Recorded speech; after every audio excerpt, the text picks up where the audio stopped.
ये कहानी जेनिफर नाम की एक बहुत ही खूबसूरत लड़की के ऊपर आधारित है, जो लड़कों को हर वक्त अपना सब कुछ देने के लिए तैयार रहती है। लेकिन इसके बदले में वो उनसे क्या क्या लेती है, ये हम आज की इस एक्सप्लेनेशन में देखने वाले हैं। आज मैं जिस फिल्म को एक्सप्लेन करने वाला हूँ उसका नाम है जेनिफर्स बॉडी और ये फिल्म 2009 में रिलीज हुई थी। कहानी शुरू होती है और हम नीडी नाम की एक लड़की को देखते हैं जो कि एक पागल खाने में कैद होती है। तभी उसके पास उस पागल खाने की नर्स आती है और उसे खाना खाने के लिए पूछने लगती है, पर तभी नीडी उस नर्स के पिछवाड़े पर एक जोर से लात मारती है और उसको दूर फेंक देती है। उसी समय वहाँ पर 2 सिक्योरिटी गार्ड आते हैं और नीडी को उठाकर एक सेल में बंद कर देते हैं। अब यहाँ पर नीडी हम व्यूअर्स को बताने लगती है कि मैं भी कभी नॉर्मल हुआ करती थी। इसके बाद कहानी सीधा फ्लैशबैक में जाती है और हम एक टाउन को देखते हैं जिसका नाम होता है डेविल्स कैटल। दरअसल इस टाउन का नाम वहाँ पर एक झरने की वजह से पड़ा था जिसका पानी एक बड़े से गड्ढे में जाता था और उस गड्ढे का पानी कहाँ जाता था ये किसी को भी नहीं पता। वहाँ पर बहुत सारे साइंटिस्ट उसमें अलग अलग चीजें डालकर पता लगाने की कोशिश करते थे कि वो चीजें कहाँ पर जाती हैं, पर कोई भी इस बारे में पता नहीं लगा पाता। अगले सीन में हम जेनिफर नाम की एक खूबसूरत लड़की को देखते हैं जो कि कॉलेज की हेड चीयर लीडर होती है। जेनिफर अपने कॉलेज की सबसे सुंदर और कॉन्फिडेंट लड़की थी। और वहीं हम जेनिफर की बेस्ट फ्रेंड नीडी को भी देखते हैं जो कि जेनिफर से बिल्कुल ही उल्टी थी, लेकिन वो दोनों बेस्ट फ्रेंड थे और अपना ज्यादातर टाइम साथ ही स्पेंड करते थे। नीडी का एक बॉयफ्रेंड भी था जिसका नाम होता है निर्मल निरोध, पर नीडी अपने बॉयफ्रेंड से ज्यादा अपना टाइम जेनिफर के साथ ही स्पेंड किया करती थी। फिर एक रात नीडी और निर्मल निरोध साथ में घचाघच मचाने का प्लान बनाते हैं। फिर निर्मल निरोध नीडी की सुरंग की खुदाई शुरू ही करने वाला होता है कि तभी अचानक वहाँ पर कबाब में हड्डी जेनिफर आ जाती है और वो नीडी को उसके साथ एक क्लब में चलने के लिए बोलती है। अब ये देखकर निर्मल निरोध सोचता है कि आज रात तो उसे हाथ गाड़ी से ही काम चलाना पड़ेगा। फिर कुछ देर बाद वो दोनों क्लब आ जाती हैं जहाँ पर जेनिफर उस क्लब के बहुत सारे मुस्टंडों से मिलती है। अब ये सब देखकर हम व्यूवर्स को भी पता चल जाता है कि इन मुस्टंडों ने मिलकर जेनिफर की तितली का चमगादड़ बना दिया है। फिर जेनिफर की मुलाकात एक लड़के से होती है जिसका नाम होता है टोनी कक्कड़ और वो उस क्लब में एक बैंड चलाता है। फिर जेनिफर टोनी कक्कड़ से बातें करती है और उसे ड्रिंक के लिए पूछती है, जिस पर टोनी कक्कड़ भी उसे हाँ बोल देता है। फिर जैसे ही जेनिफर ड्रिंक्स लेने के लिए जाती है तभी पीछे से टोनी कक्कड़ अपने दोस्तों से जेनिफर की लेने के बारे में बात करने लगता है। वहीं टोनी कक्कड़ की सारी बातें नीडी सुन लेती है और फिर नीडी भागकर जेनिफर के पास आती है और उसे बोलती है कि टोनी कक्कड़ भड़वा है और तुम उसे अपनी प्यारी तितली मत देना।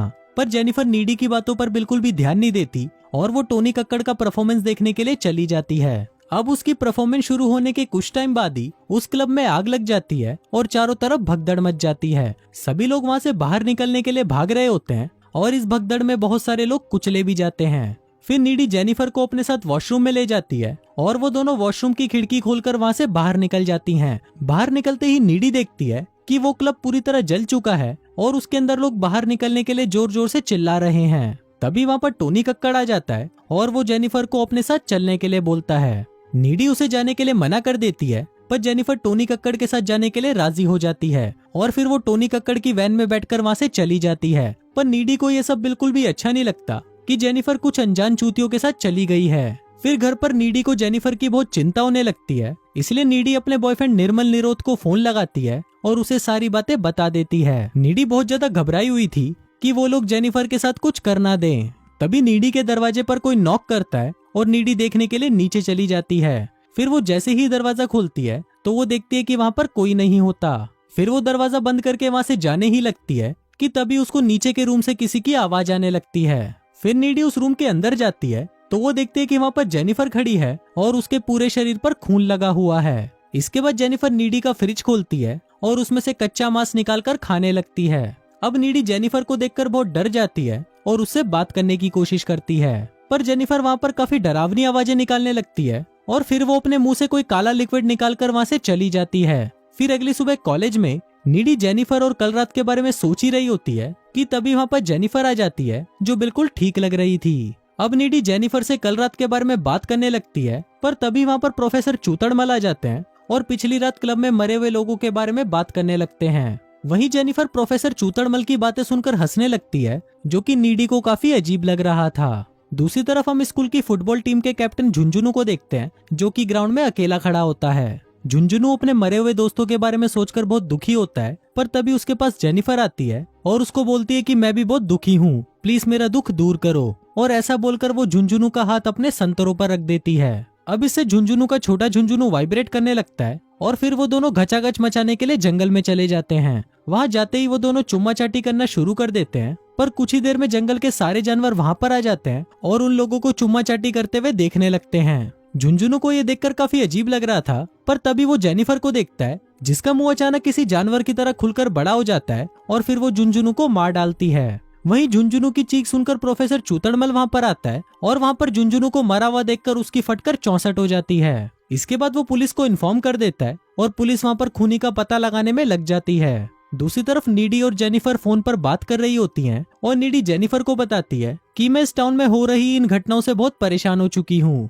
पर वहीं जेनिफर को इन सब बातों से कोई फर्क नहीं पड़ता और वो बातें करते हुए एक लाइटर से अपनी जीप को जला देती है। पर तभी हम देखते हैं कि उसकी जीप कुछ ही सेकंड में वापस नॉर्मल हो जाती है, जिसको देखकर हम व्यूवर्स को पता चलता है कि जेनिफर के साथ कुछ तो अजीब हो रहा है। अगले दिन कॉलेज में तैमूर नाम का एक स्टूडेंट जेनिफर के पास आता है और उसको साथ में डेट पर चलने के लिए पूछता है। वहीं जेनिफर भी तैमूर को हाँ बोल देती है और उसे आज रात को अपने घर पर बुलाती है और कहती है कि मैं अपना पता तुमको मैसेज कर दूंगी। फिर रात को जब तैमूर उस एड्रेस पर पहुंचता है तो वो देखता है कि वो बिल्डिंग पूरी तरह सुनसान है और वहाँ पर बहुत अंधेरा है। तभी जेनिफर वहाँ पर आती है और तैमूर के पास आकर उसे किस करने लगती है। इसी दौरान तैमूर नोटिस करता है कि जेनिफर की आंखों का कलर चेंज हो रहा है। अब ये देखकर तैमूर डर जाता है और वहाँ से भागने की कोशिश करता है, पर उसी वक्त जेनिफर तैमूर पर हमला कर देती है और उसे मारकर खा जाती है। दूसरी तरफ हम नीडी को देखते हैं जो कि अपने बॉयफ्रेंड के साथ पलंग तोड़ रही होती है, लेकिन तभी वहाँ पर उसको जेनिफर दिखाई देती है जिसको देखकर वो काफी ज्यादा डर जाती है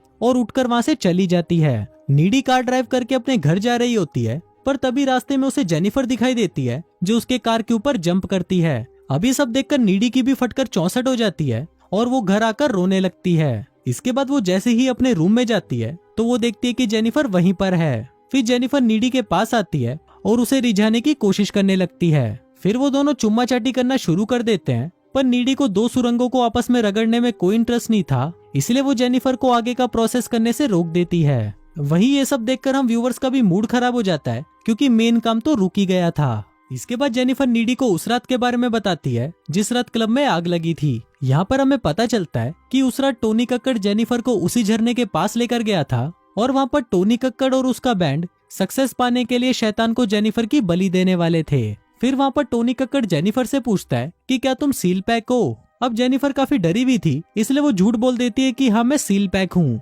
इसके बाद टोनी कक्कड़ जेनिफर के पेट में चाकू मार देता है और उसे उस झरने में फेंक देता है। अब टोनी कक्कड़ ने तो अपना रिचुअल कंप्लीट कर लिया था और अब उसे लग रहा था कि उसका बैंड फेमस हो जाएगा, लेकिन उसके प्रोसेस में एक कमी थी और वो था जेनिफर का सील पैक ना होना, जिस वजह से जेनिफर वापस जिंदा हो जाती है और उसमें इवल पावर्स आ जाती हैं। अब ये बताते हुए जेनिफर अपने हाथ में कट लगाती है जो तुरंत वापस नॉर्मल हो जाता है। अब ये सब देखकर नीडी काफी डर जाती है और वो जेनिफर को वहाँ से जाने के लिए बोलती है और फिर जेनिफर भी उसके घर की विंडो से कूदकर वहाँ से चली जाती है। फिर अगले दिन नीडी जेनिफर के साथ जो कुछ हो रहा था उसके बारे में पता लगाने लाइब्रेरी जाती है और वहाँ पर कुछ बुक्स पढ़ने के बाद नीडी को ये पता चलता है कि टोनी कक्कड़ और उसके बैंड ने जेनिफर को सील पैक समझकर उसकी बलि दे दी थी, पर वहीं जेनिफर की बॉडी पर डेविल ने कब्जा कर लिया, जिस वजह से उसके अंदर डेविल की पावर्स आ गई हैं। यहाँ पर नीडी को ये भी पता चलता है कि अगर जेनिफर को सुंदर रहना है तो उसे इंसानों को मारकर खाते रहना होगा और जेनिफर को मारने का एक ही तरीका है उसके दिल पर वार करना।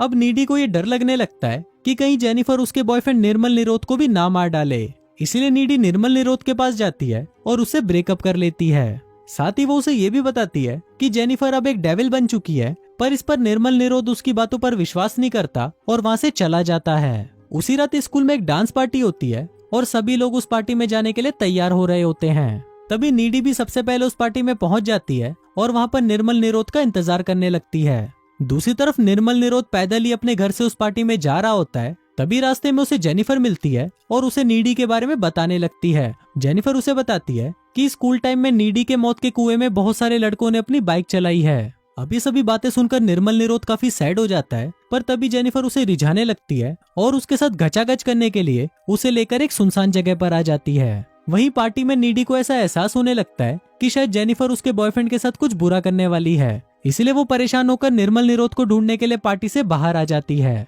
दूसरी तरफ जेनिफर निर्मल के साथ घचाघच करने की कोशिश करती है, पर तभी निर्मल उसे बताता है कि वो अभी भी नीडी से बहुत प्यार करता है। अब इस बात से गुस्सा होकर जेनिफर निर्मल को पानी में गिरा देती है और उसको मारने के लिए उसके पास आने लगती है। पर तभी वहाँ पर नीडी आ जाती है और अब जेनिफर उन दोनों को ही मारने की कोशिश करती है। फिर लड़ाई के दौरान निर्मल निरोध की वहीं मौत हो जाती है और जेनिफर वहाँ से भाग जाती है। अब नीडी को निर्मल निरोध की मौत से बहुत दुख होता है और अगले ही सीन में नीडी जेनिफर के घर पर जाकर उस पर हमला कर देती है। वहाँ उन दोनों में काफी लड़ाई होती है, जिस दौरान जेनिफर नीडी के कंधे पर काट लेती है, जिसके बाद नीडी जेनिफर के दिल पर वार करती है और उसे मार डालती है। फिर कुछ देर बाद जेनिफर की मॉम वहाँ पर आती है और वो नीडी को जेनिफर को मारते हुए देख लेती है। अब जेनिफर के खून के इल्जाम में नीडी को एक मेंटल हॉस्पिटल में भेज दिया जाता है। अब यहाँ से फिल्म वापस प्रेजेंट में आती है और हम देखते हैं कि जब लड़ाई के दौरान जेनिफर ने नीडी के कंधे पर काटा था, तभी नीडी के अंदर भी वो सारी शैतानी शक्तियाँ आ गई थी। इसके बाद नीडी उस जेल को तोड़कर वहाँ से बाहर आ जाती है